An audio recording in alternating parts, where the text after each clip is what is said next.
Mabuhay, seja novamente muito bem-vindo, e na nossa aula de hoje eu quero falar um pouquinho sobre a diferença de alcances de empunhaduras.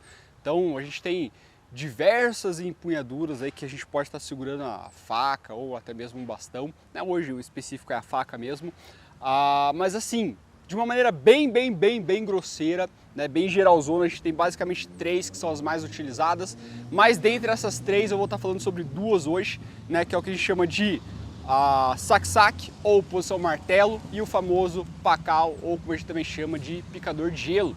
E eu quero falar sobre a questão da variação de distância, tá? A diferença de distâncias e mostrar o porquê que, né, segurar a faca em pacal não necessariamente é tão vantajoso assim como a maioria das pessoas tendem a achar. Essa é uma movimentação não, uma empunhadura bem sexy, né, bastante vista em filmes aí, o cara faz todas aquelas poses, enfim, e aí o pessoal acaba se levando por conta disso.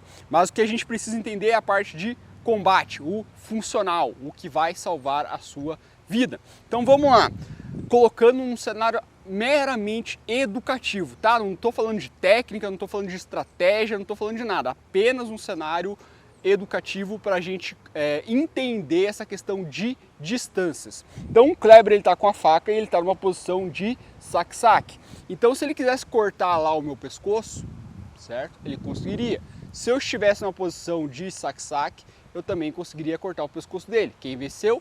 Os dois perderam porque, né, ambos se acertaram. Trocar 6 por meia dúzia não é vantajoso. Nesse mesmo contexto, tá? Nesse mesmo contexto, se eu tivesse em pacal e ele conseguisse alcançar meu pescoço, eu já não conseguiria alcançar ele. Mas pode acertar o braço dele, pode... Não é esse o ponto. Sim, isso dá para fazer, mas em questões de controle de distância é isso que eu quero mostrar. Quer ver? Mais um exemplo. Então, ó, tô aqui na frente do Kleber, certo? Tô em base paralela, tá? Pés um do lado do outro.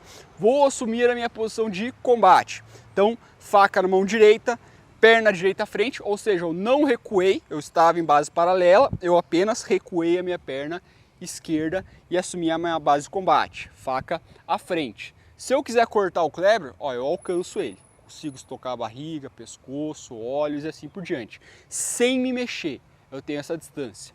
Se eu troco a empunhadura da faca, ó, não fiz nada a não ser trocar a empunhadura. Pronto, eu já não alcanço mais ele, certo? Se eu trocar a base, então note, não vou nem para frente nem para trás, apenas, ó, voltei à posição inicial, agora a minha perna direita vai para trás. Se eu ainda estiver na posição de sac-sac, eu já não alcanço ele, porque a minha base está à retaguarda.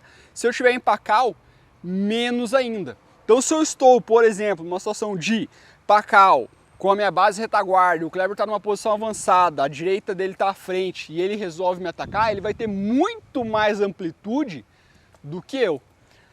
Pode parecer pouca coisa, pode parecer ali coisa de 5, 7 centímetros que seja, até mesmo 3, mas eu sempre costumo dizer que em um cenário de combate com facas, combate com bastão, ou até mesmo combate com arma de fogo, combate armado de uma forma geral, todo centímetro vira metro. Talvez seja aquele centímetro que vai fazer a diferença entre você voltar vivo para casa ou não. Então, o simples fato, por exemplo, é porque aqui, claro, eu exagerei o cenário, estava próximo, estava parado, mas seria o equivalente a gente estar numa movimentação, eu estou mais longe e eu preciso, por exemplo, eu quero acertar a mão dele. Só que eu estou um pouquinho mais longe e eu erro. É o suficiente para ele tentar um contra-ataque. Então eu já perdi uma chance aí. Por quê? Por causa de 1, 2 centímetros. Às vezes eu conseguiria pegar a mão dele numa movimentação, então eu ia me aproximar e pegar a mão. Só que eu estava em pacal, não tive distância o suficiente e eu acabei perdendo essa chance. Então sim, esse controle de distância, principalmente envolvendo a arma, é muito importante. Então não subestime o controle de distância. Quer dizer que o pacal não serve para absolutamente nada? Não, não é isso. Ele tem as suas funcionalidades, mas isso eu vou deixar aí para um próximo vídeo. Hoje eu só queria falar mesmo sobre essa questão de variação. Tá? Você entender que sim, existe variações e que elas são importantes para o combate, principalmente para o combate armado. Perfeito? Então, até amanhã. Mabuhay!